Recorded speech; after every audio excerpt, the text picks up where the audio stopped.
কোন বিদেশি মুসলিম শাসক ১৭ বার ভারত আক্রমণ অভিযান চালিয়েছিলেন? এ. মোহাম্মদ ঘুরি, বি.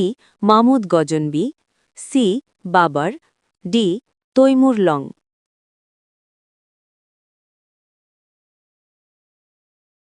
সঠিক উত্তর হল বি. মামুদ গজনবি। বাংলাদেশে বঙ্গদেশে কোন নরপতির মৃত্যুর পর দীর্ঘদিন ধরে অরাজকতার রাজত্ব চলতে থাকে, যে সময়টিকে ইতিহাসে মাৎস্য ন্যায় বলা হয়? A. Dharmapal, B. Gopal, C. Shashanka, D. Harshvardhan.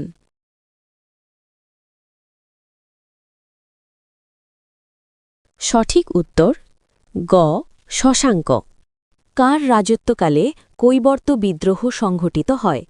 Option A Dharmapal, option B Devapal, option C Mahipal দ্বিতীয়, অপশন ডি রামপাল।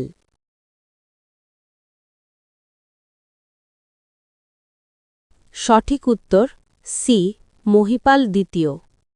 আপনার জন্য আজকের প্রশ্ন, ভারতে প্রথম আফগান শাসনের প্রতিষ্ঠাতা কে? এ.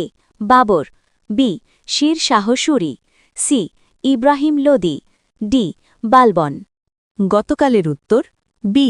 বিষ্ণু শর্মা।